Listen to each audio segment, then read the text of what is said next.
नमस्कार. आपल्या सगळ्यांचे सोशल महाराष्ट्र न्यूज चॅनलमध्ये हार्दिक स्वागत. चला वळूया तर एका नवीन बातमीकडे. आजची बातमी. समस्त माळी समाज बांधव आणि विविध सामाजिक संघटनांच्या वतीने दिनांक 3 जानेवारी 2025 रोजी क्रांतीज्योती सावित्रीबाई फुले जयंती साजरी करण्याविषयी माळी समाज संघटनेच्या पदाधिकाऱ्यांची आयोजन बैठक संपन्न झाली. सावित्रीबाईच्या कार्यामुळे झालेल्या महिला सबलीकरणाचाच एक भाग म्हणून विविध क्षेत्रात विशिष्टपूर्ण कामगिरी बजावणाऱ्या 50 भगिनींचा प्रोत्साहन व गौरवपार सत्कार करण्याचे नियोजन बैठक रविवारी दिनांक 8 डिसेंबर 2024 रोजी संपन्न झाली.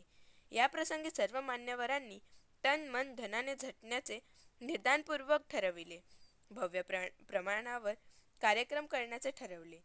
नियोजन बैठकीस माळी समाज पंच मंडळ धुळेचे अध्यक्ष श्री दिलीप आप्पा देवरे, धुळे जिल्हा माळी समाज मंडळ अध्यक्ष उद्यान पंडित श्री विलासराव माळी, महात्मा फुले विचार मंचाचे जिल्हाध्यक्ष प्राचार्य अण्णा माळी, खानदेश माळी महासंघ उपाध्यक्ष प्राचार्य श्री बी एच जाधव, नाशिक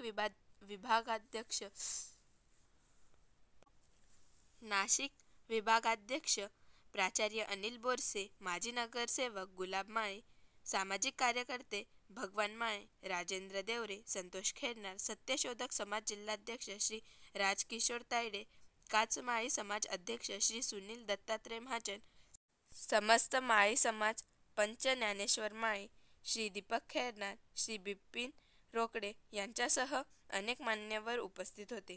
माजी नगराध्यक्ष श्री आप्पासो हनुमंतराव वाडिले, सेनी नायब तहसीलदार श्री बी एन आप्पा बिरारी, प्राचार्य श्री नंदन सर, डॉक्टर दिनेश माळी, श्री एकनाथ अडावतकर, श्री दिलीप माळी, श्री ज्ञानेश्वर माळी यांच्यासह अनेक मान्यवरांनी नियोजन कार्यास प्रेरणा दिली. क्रांतीसूर्य ज्योतिबांच्या अखंड गायनाने समारोप झाला. बातमी आवडल्यास चॅनलला लाईक व सबस्क्राईब करा व दररोज अशा नवनवीन बातम्या पाहण्यासाठी चॅनलला फॉलो करा. धन्यवाद.